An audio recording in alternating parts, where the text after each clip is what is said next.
Welcome to Philosophise Now. Now on our third video review. So in this episode is called Morlocks, and you will know more about this why later. So basically, I at the time of writing this article, I was watching the third season of Black Mirror, and in Black Mirror, as you know or probably know. There's an amazing series, and basically they tell you what could go wrong with technology that actually is supposed to give us a lot of usefulness or utility, and how can humans spoil or ruin everything, no?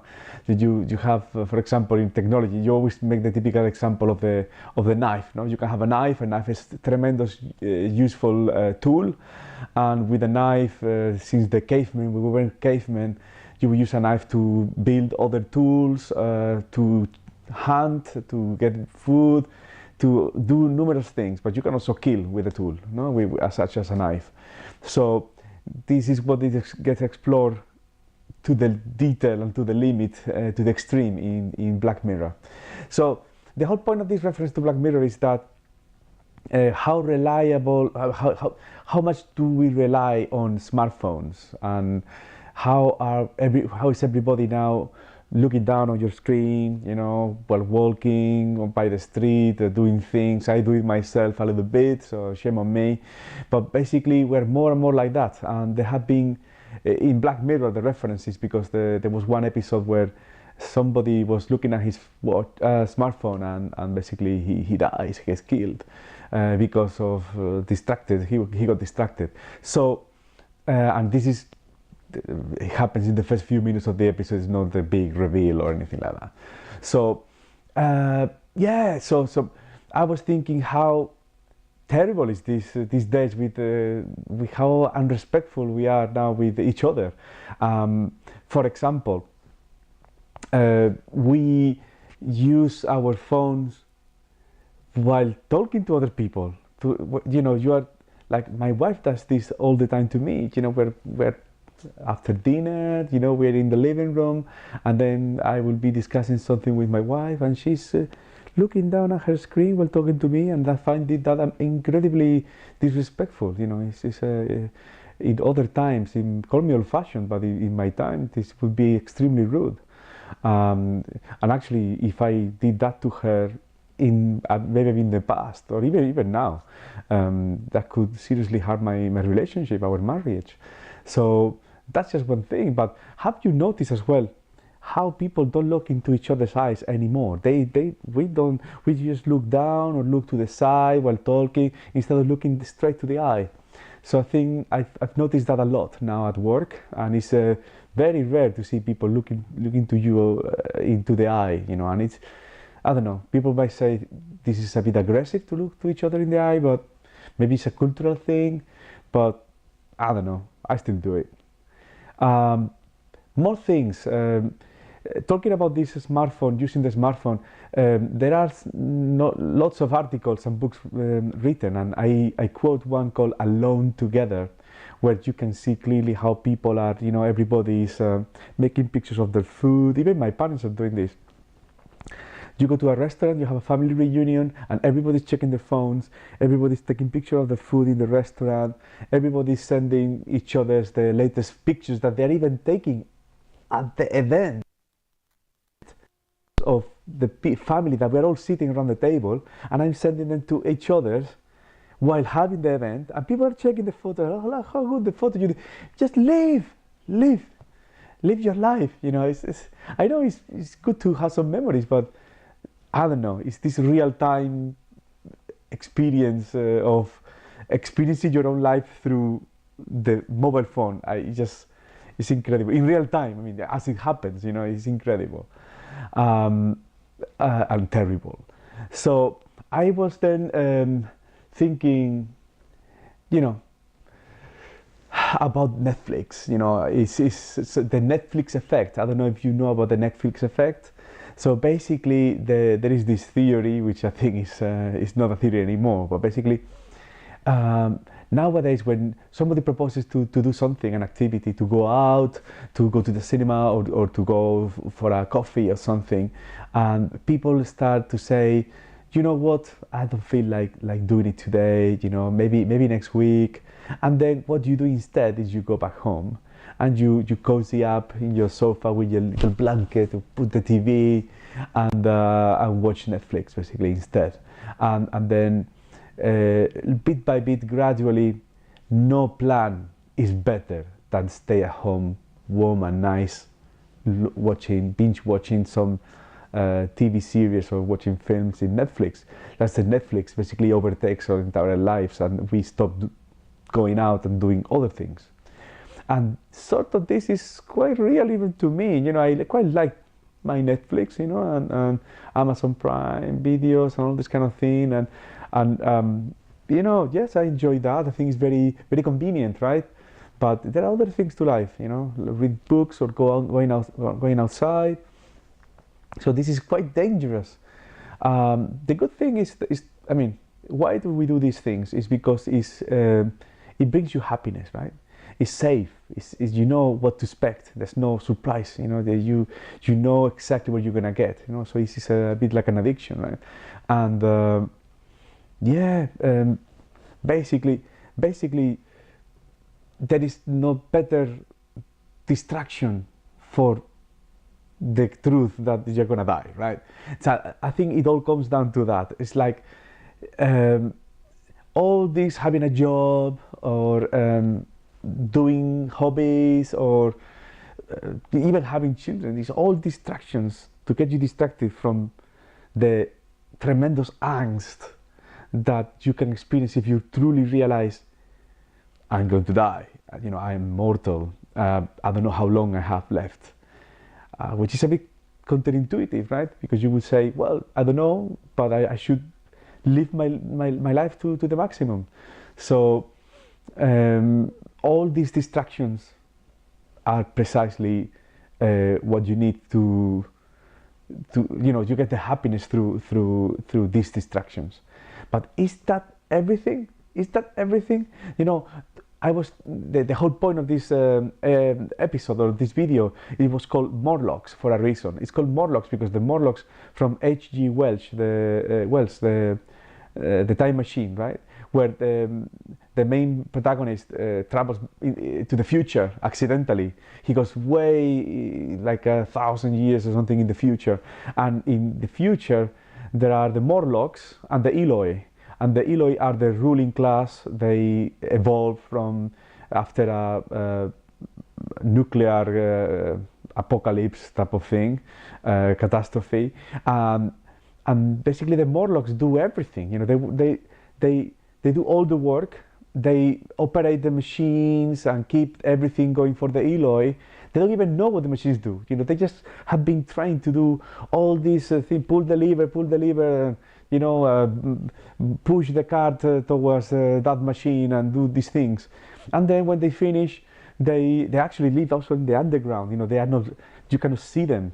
A bit like in modern society, right? You don't see the people doing all the dirty work for you. You know, you don't want to see that. You want to be detached from that. You know, the ruling class don't want to mix up with the pleb. You know, so that's sort of like and the deal that what do they get the Morlocks out of it is just a little bit of all the crumbs, you know, of Eloi meat. You know, so they sacrifice one or two of their Eloi from time to time for the Morlocks to have something to eat. So it's quite a terrible parallel. I think this is more or less what we're doing by staying at home, watching Netflix, and I do my Liverpooling, you know, in my job. I don't even know what I'm doing sometimes, you know, and I just go back to my cave and then cozy up and watch Netflix, you know, get my breadcrumbs, you know, and you know, is this all there is to life? You know, is this really the you know, what is worth? Is the life only distractions to the inevitable death?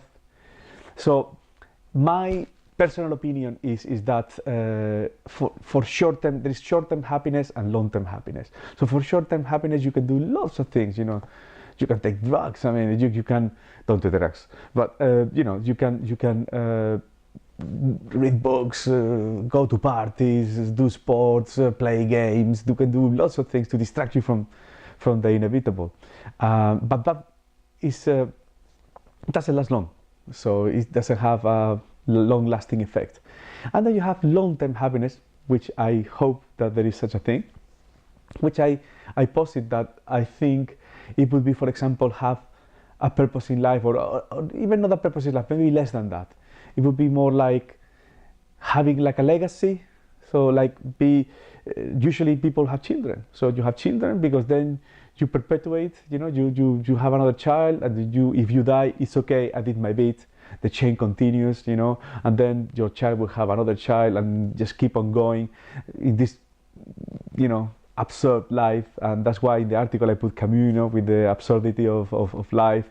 But at least you did something. At least you did your bit. You had the child, your parents had you, and your parents' parents have your parents. So you just, I don't know, maybe it's, we are predestined to do this, we just keep doing. So, but what happens when you already have children? I have 2 children, that's it, I can die now, right? Because, I did my bit, boom, that's it, life sorted. Well, I think there's other things as well, no? You could do projects of worth, no? That's what my friend Mike Fitzgerald, he from Existential Terror and Existential Terror and Breakfast, says. He takes the idea from Aristotle's eudaimonia, which basically says that in order to have a satisfactory life and have the ultimate happiness, is to achieve something, so is to engage in projects of worth. So it could be charity work, or it could be anything that would be worthwhile, like try to leave the world a little bit better than it was when you got it. So I think that's a good thing. I think that's worth it. And you can also set up your own project of worth. You don't have to go on a grand scheme and do amazing things. You can do something maybe more local, So that's one thing. Then that led me to the question of, is ignorance bliss? Right? Is it better to not know, keep being the Morlocks, keep pulling those levers, get your salary, get your Netflix? Is that what it is? If you are already happy with that, what's the point of doing any other things, right? Why to go further? Why to go into more all the trouble, no? To do more things? Is it not enough to just do your liver pulling? Okay, so I will come back to them, to Mike Fitzgerald. He said in episode 5 of his Existential Terror and Breakfast, I highly recommend. It's a web series, so you can just Google it.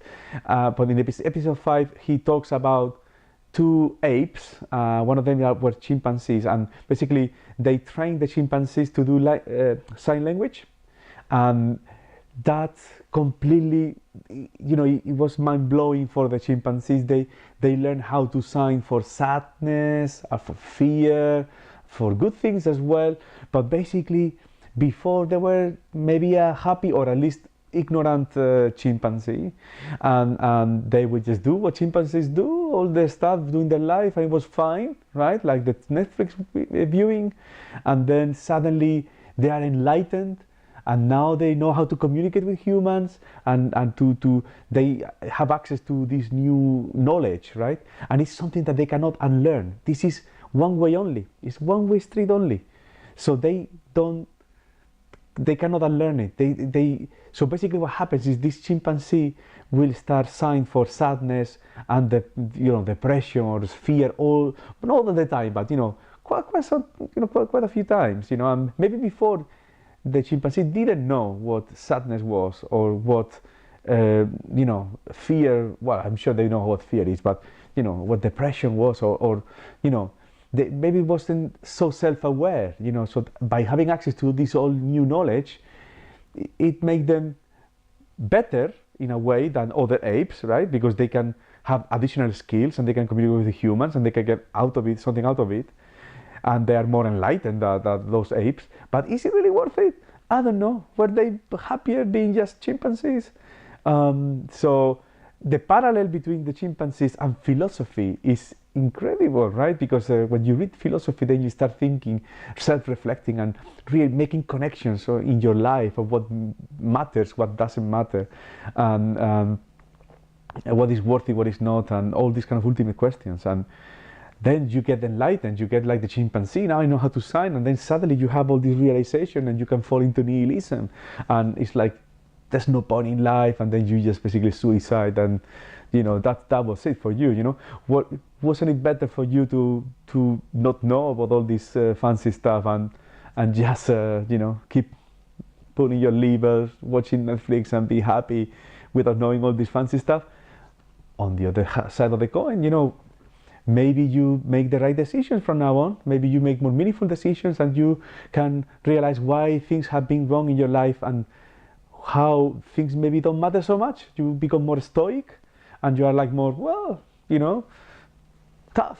Life is hard, and it's pointless. So why should I bother about these things? And then you suddenly have a better quality of life. So I think there's no black or white. I think it depends on the person.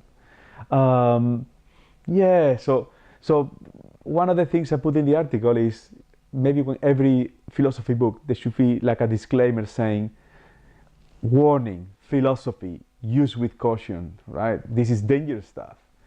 And that's one of the things that I commented in the comments on the article with Mike, with Fitz. I was telling him that I was talking about philosophical guerrillas in Spanish, guerrilla, if you want to say it incorrectly in English. So how to work together as philosophy enthusiasts in order to enlighten more people. I was talking about the matrix, about would you take the red pill or would you take the blue pill? Blue pill, go back to your normal life, Netflix. Red pill, wow, discover what's the reality, and the reality is shit. And would I take the red pill? In the article, I say yes, I would take the red pill. But I don't know. I think every day I have different feelings. Maybe sometimes if I'm feeling a bit more miserable, I say, well, probably the blue pill looks pretty good now. Like in the film, that nice steak, I want to be as rich and famous and make me this and that. That's not such a bad idea. So I don't know. I don't have the answers. So, well, that was it for today. That was the third episode, Morlocks, and then I'll see you in the next one. So I hope you enjoyed it. Put it in the comments, and see you to the next one. Bye.